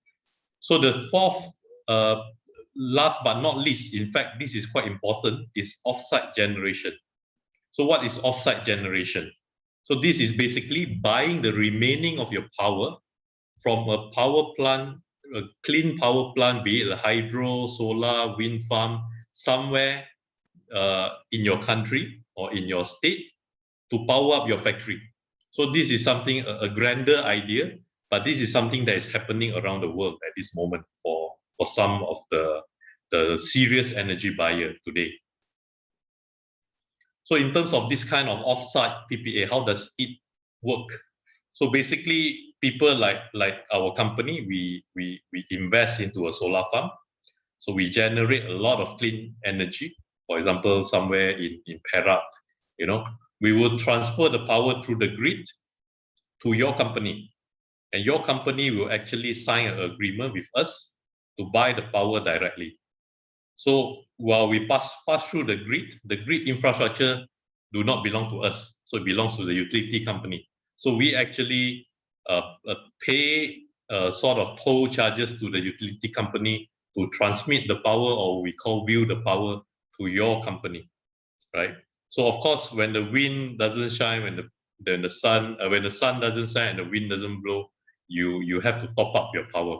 So that's why you have your power top up from the utility. So usually it's a tripartite agreement. So this is possible in some countries already, which is a very, very, very good concept. And I would think this is more or less like an end game of 100% renewable energy. So when we talk about these options, there are pros and cons related to each and every options. So the worst option is carbon offset, which is very. We enclose here with. Sorry. Oh yeah, sorry. There's a bit disruption. Okay. So when you talk about certificate, it's a less preferred way because you are actually offsetting your brown energy. Basically, you are cleaning your brown energy into a green energy. While it is recognized, a lot of corporates, they don't like to do this because it's sort of like, you know, you are not really directly investing into a renewable energy plant. You are actually buying a certificate of somebody, buying it off the market. So people have less association with this certificate. So the better option is on-site generation, which is always the very preferred choice, because when you put solar on your roof and on your carport of your factory, people can see it. When people can see it, there is a brand, you know, an image and a contribution to your company, and people actually is closely associated to your company. When your customer come and visit you, they see a solar powered factory. So that is the impact that people like to see. So the best one, the three dots of green, is actually offsite PPA. The biggest pro about this choice is scale. So when you do offsite PPA, you can achieve a very large scale. So basically, what is more than 50% usually. The other option can cover less than 50%, but offsite PPA can cover the rest. So when you want to achieve 100% renewable, this is something that the world and the country have to move towards too. So if you look at the composition of 100% roadmap, so you will see generation, on-site generation actually makes up very little. So it's about 3 to 40%. In our experience, if you run a manufacturing factory, you can see on-site generation probably hovering at about 10 to 15%, right? Because your energy intensity is very high. You only have a limited amount of roof. So even when you put 100%, cover 100% of your roof, you can only generate 10% of electricity. That is enough for your operation down there. So if you're running a logistic warehouse, maybe you can get up to 50, 60% because your energy intensity is very low. So Of course, you can buy renewable energy certificate, you can buy green tariff to offset, but the bulk of it have to come from a retailer that sells you the remainder of the energy. That is the concept that we are talking about. So when we talk about cost, the lowest cost of electricity when you want to buy clean energy is coming from behind the meter, the on-site generation, because you are actually producing at the point of consumption. That's why it's the cheapest. So when you do off-site PPA, the cost is medium. Why is it medium? Because you have to pay for the grid charges to your utility company. And the highest cost of all, which is the most common one that is being done today, is green tariff and renewable energy certificate. So actually, these are not cost saving; these are actually additional costs to your electricity purchase. So our company actually we do strategy for customers. So this is how a typical strategy looks like, right? A simplified version. You start with some certificate, you buy some tariff, but over time you have to think of putting solar on your rooftop, and then you have to sign up a green contract with a solar plant producer or somebody who can sell and deliver the power to your factories or to your business premise. So this is how the whole strategy works. And we encourage company to plan, to think how you want to embark on this strategy, because you can't, if you do bits and pieces everywhere, if you have a very high ambition, it's very difficult to achieve.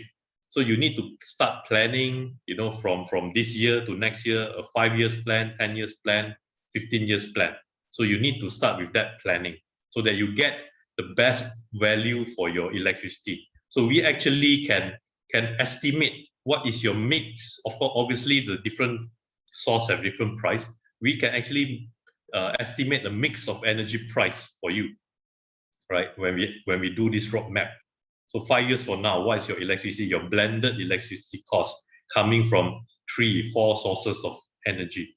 So this is what we do. So a good case study in the world is Google. Google have achieved 100% renewable energy since 2017, 4 years ago.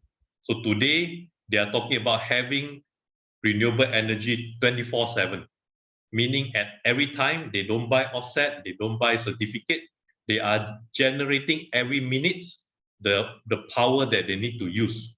So this is a very big ambition that Google is having here. So they basically use all the strategy which I have mentioned to you just now. So just a few more slides to wrap up. Malaysia, if you look at the whole region, globally, basically, what is the usage of renewable energy amongst companies in the world? So in United States, we are looking at, these are not all companies, these are companies that participated in RE100, is 62% of their power actually come from renewable energy. In UK, it's even higher, it's 91%. In China, 19, Germany, 65. So a lot of the developed country is already having very high percentage of renewable energy mix. So if you look at our peers today, Malaysia, Singapore, Vietnam is single digit, right? Indonesia is single digit. Philippines is double digit, 60%, very high. So what is the reason? Singapore, obviously, we have space constraint, don't have much resources. Vietnam, also, they are just starting. Indonesia, they have geothermal power, same as Philippines. And Philippines have a more open power structure, electricity market. So they are able to deliver the power to the client that needs it. So Malaysia is very low in terms of the ranking. In terms of RE100 company, only 1%. So there are a lot to do in Malaysia, much more. But it's something that worth to note that Malaysia have a very high percentage of renewable energy for small businesses, right? So this is a chart for big business, but Malaysia, the strategy is mainly for small business. So today, from Mr. Rusli Sham just now, how do we attract companies into Malaysia? So how do we increase the access to renewable energy from 1% to double digit to 50% to 100%? So this is something that is worth noting. So I prepared a very condensed chart what can you do in Malaysia, in the region? What can you compare to China? In Malaysia, we can do green tariff. It's already there. We can do REC. It's already there. We can do on-site. It's already there. The quota, we have a bit of problem with the quota. I think we'll resolve it. There's a Selco. So off-site generation, not so much, not yet there, but it's under planning. I think personally, it's a matter of time. The government is very interested, but there's barrier to overcome. We can do that in time to come. So in Singapore, it's all green, green, green, green. Right? Jasper will be very happy. There's a lot of product. Singapore is a very open electricity market, so you can do many things. Philippines, you see a lot of green as well. They are retail competition. So the market with single buyer model in Malaysia, Thailand, Indonesia is somehow a bit, because market structure don't really allow for it. But the government, every government is slowly opening it up. So this is my last slide. Last but not least, our company actually, we do a lot of services. We are a company that can help you embark on the path of net zero.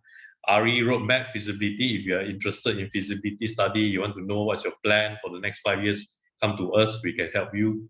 If you want to buy a system, you can come to us. If you want to buy electricity, you can come to us as well. So you can treat us as your one-stop solution to achieve 100% renewable energy.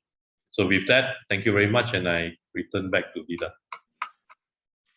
All right, thank you, Tom, for sharing with us all the interesting insights about renewable energy and energy procurement strategy, pros and cons on the procurement, and the other detailed roadmaps.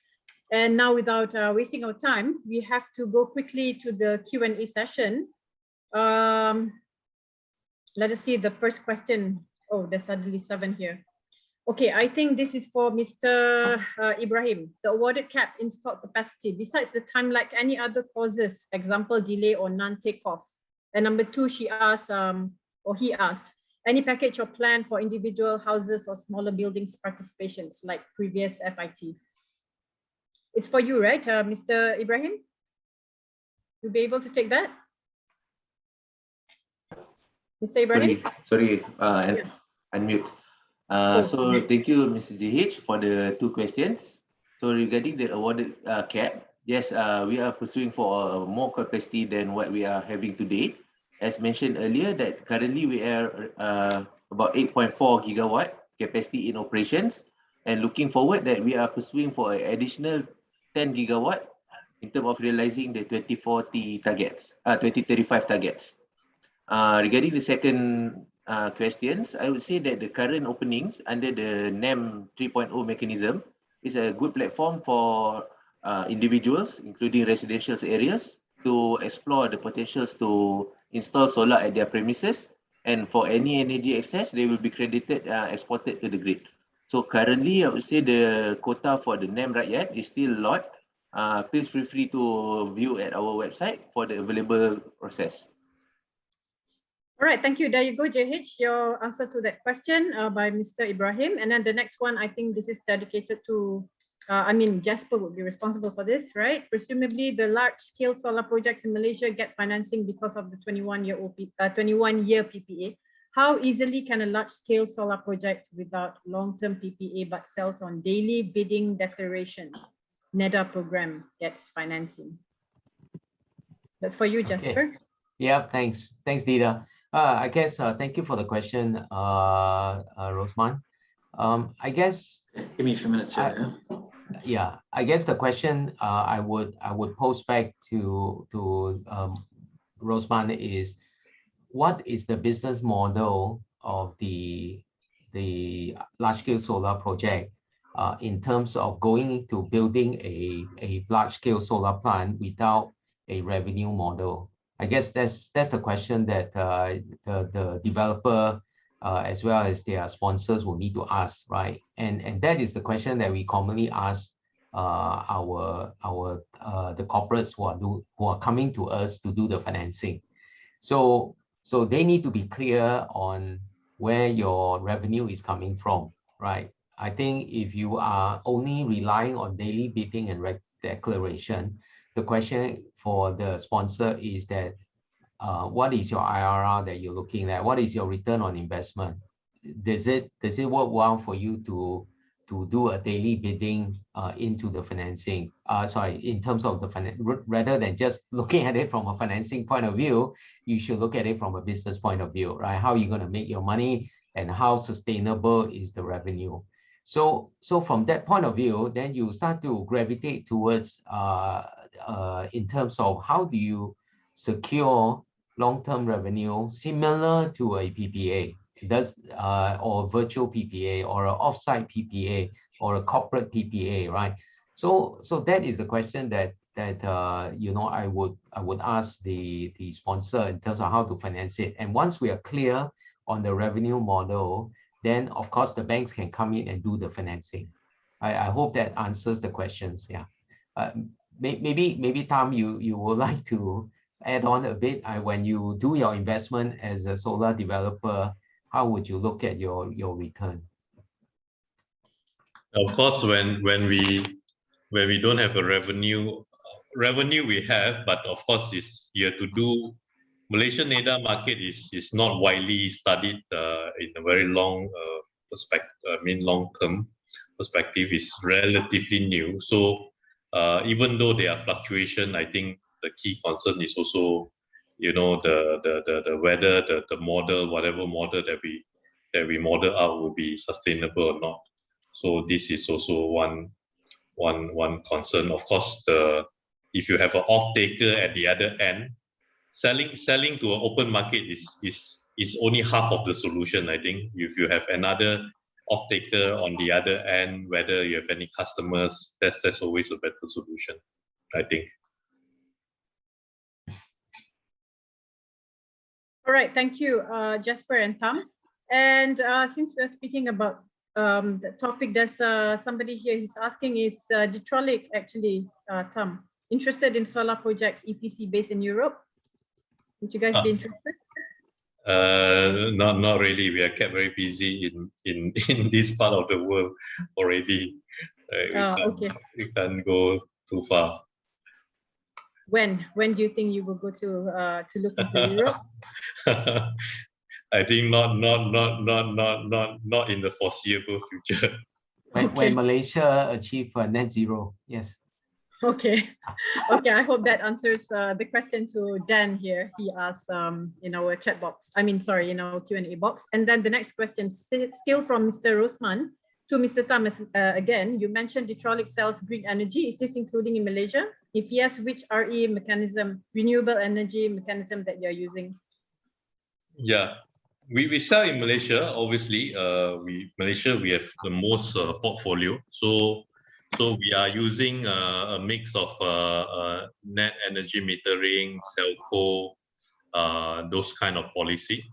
So it's as I show in the roadmap. So this is the first phase. So later on, you know, when the market opens up, you know, things can get a little bit more interesting. We can sell more and more types of electricity. But in markets like Singapore, you know, where we also have some systems over there, we have more flexibility. The excess power we can sell to the grid, and in turn we can actually sell to another guy, you know, somewhere in another place in Singapore. So the policy over there really enable us to do that.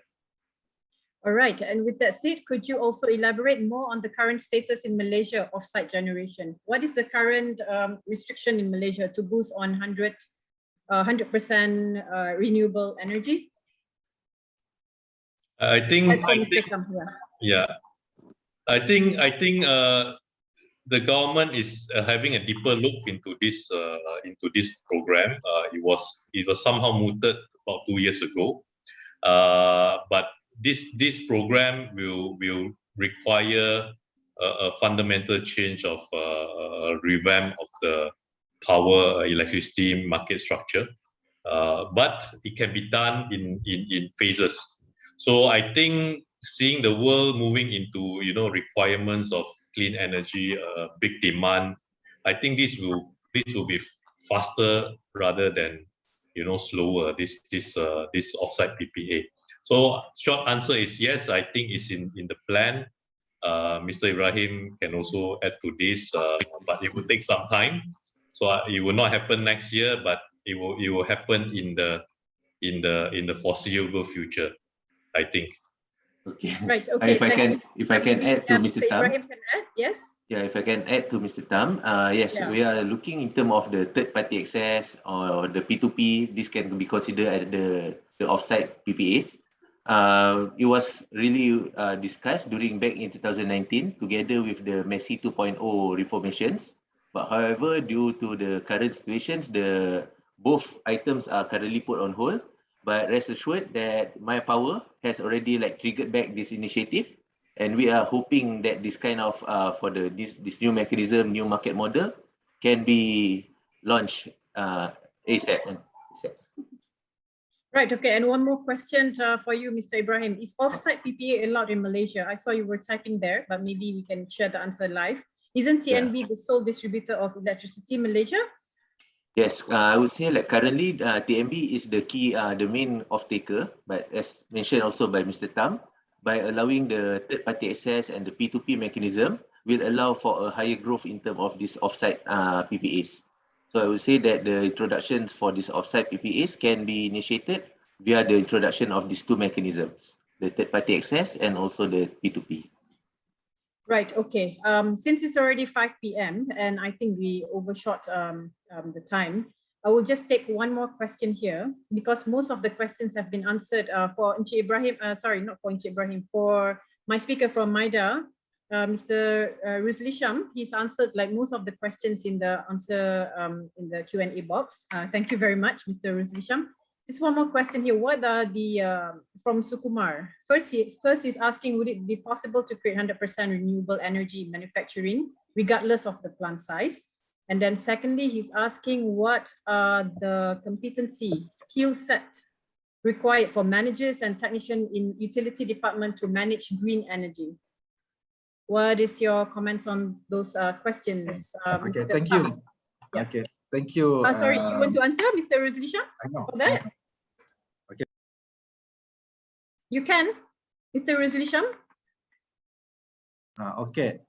Maybe I just add some Yes. about what we call for the manufacturing company. Okay. Normally, a lot of company based on our experience in MIDA, a lot of company they can what we call put up solar on their rooftop. Normally depend on the size of the what we call solar project, and then some of them also invest in this EE energy efficiency equipment to reduce the power consumption.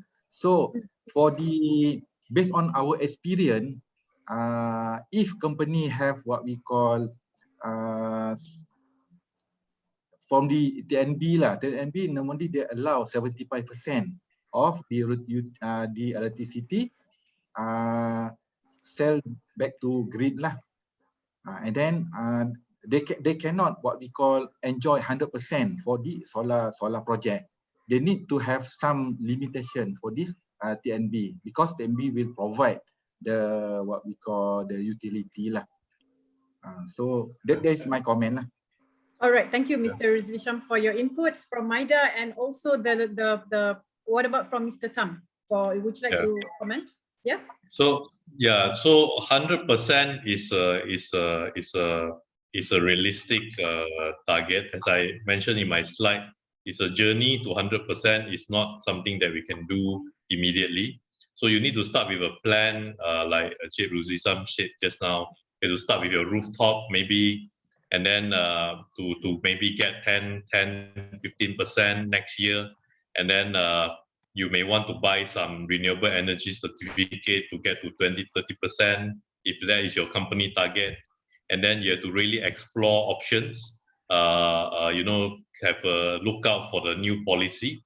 And then our company like us, we will try to, always develop projects, looking for places to put solar farms and stuff like that to sell electricity at the end of the day and distribute to people like your factories. So it will not happen this year. It may not happen next year, but it's a journey, and it needs planning, right? When you develop large projects, it needs 3-4 years at least to plan. So these are something that you can keep in your mind when you start to embark on this planning. Yeah, understand. And then how about the second question? What are the skill set required? Did you mention that earlier?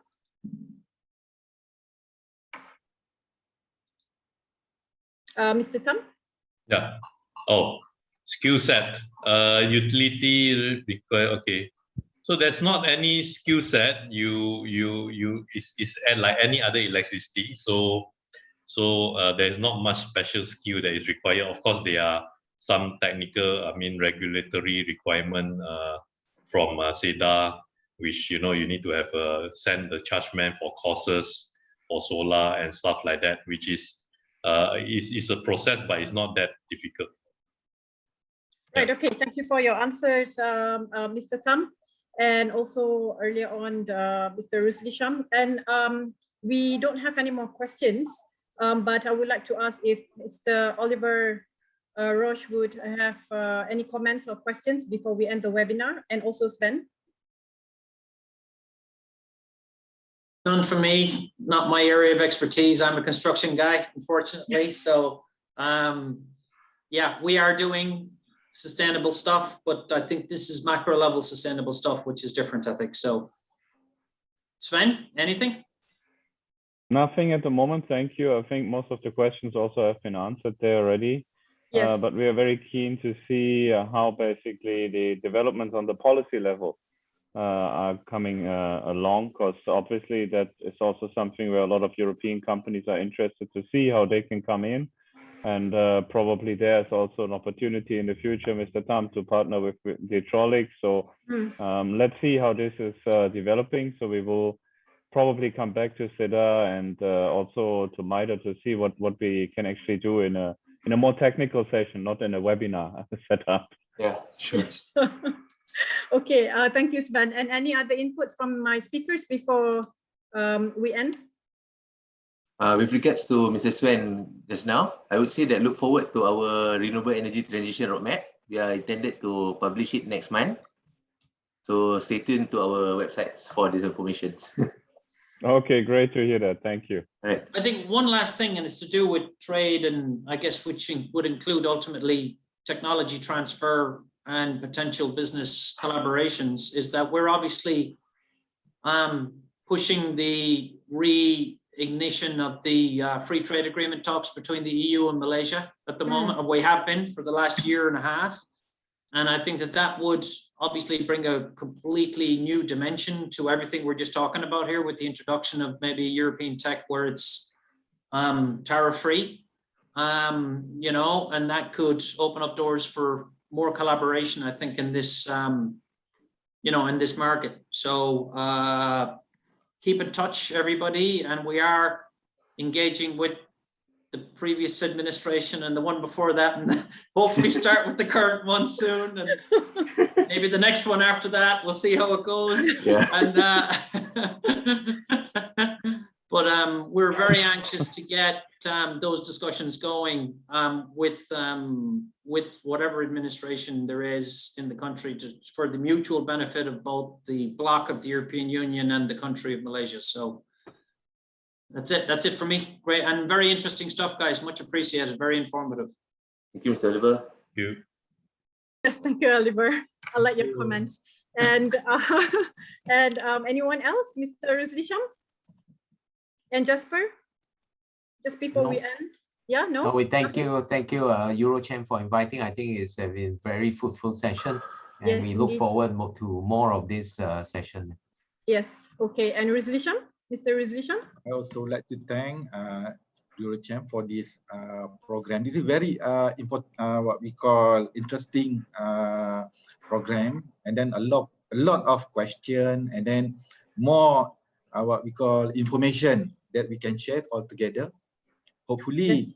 for company who would like to invest in this green technology project, such as solar, renewable energy, or energy efficiency, please come to MIDA. Submit your application first before you incur any capex. They're very important criteria if you would like to get incentive from us. Okay. Yes, okay. Thank you. That's Okay, a thank good you. last word. Yeah. Yes, thank you, Mr. Ruslisham, and we will do all the follow-ups for the companies, okay? We know where to go. Okay, very fruitful discussion, Q&A session we had there, like everyone said, and a good engagement. Overshot for many minutes, but it's fine. The session, which has been very informative indeed in highlighting and providing clarity on driving energy transformation towards making 100% renewable energy. Thank you so much again to all my panelists, Ibrahim Arifin from the Trollic Energy Group, Encik Ruzli Sham from MIDA, Mr. Jasper from Energy Department at SEDA. Sorry, I got the names all wrong now. Encik Ibrahim, Encik Ibrahim Ruzli Sham from MIDA, Encik Ibrahim from SEDA, Mr. Jasper from UOB, and Mr. Tham from the Trollic Energy Group. Yeah, I mentioned correctly? Yes. For making the time and for your commitment to be here at this webinar today, and also to their team members behind the scenes here and from each division of their respective organizations. And also to my EUROCHAM team who has been of assistance at the back end during the whole session. Due to the time constraint, of course, we have to end the webinar now. And ladies and gentlemen, on behalf of EUROCHAM Malaysia, I would like to thank our corporate partners, Siemens Malaysia, Standard Chartered, and our member on board, Ericsson, Strategic Healthcare Partner, Malaysia Healthcare Travel Council, MHTC, our supporting partner, Malaysian Investment Development Authority, MIDA, as well as our technology partner, GLUAP. Now, keep yourselves updated with the upcoming webinar topics for the next one that might be of your interest too. Coming up, we have an upcoming webinar topics. The next one is focusing on our healthcare sector topic, a biz talk with KPJ Healthcare Group titled Lockdown Weight Management. I am excited and look forward to be moderating this topic when 7th September, Tuesday, and time 15 to 16 hours, 3 to 4 Malaysian time. For more information, we'll share all our details all across our media platforms, EDMs on EUROCHAM's Facebook page, Twitter, Instagram, and our newsletters. And please block the date if you're interested in the topic, especially for my active healthcare sector committee members, companies, and our loyal participants, as well as we'll be speaking all about a lifelong commitment to practicing a healthy lifestyle with different approaches to lose weight and which one would be suitable or sustainable for every one of us. Well, my personal opinion, I believe we will be back to our own mindset and habits. Let us see what Ms. Rushda Adiba, a dietitian from KPJ Damansara Specialist Hospital, will share her inputs about the topic. So then on behalf of EUROCHAM Malaysia, a big thank you again to all wonderful speakers. Get your vaccination sorted, stay clean and healthy always, and remember to practice physical distancing. And before signing off, I would like to remind you to remember to remain resilient and optimistic during these trying times. Wishing you all now all the best and a good week ahead. With that, I thank you. Bye-bye now. Bye.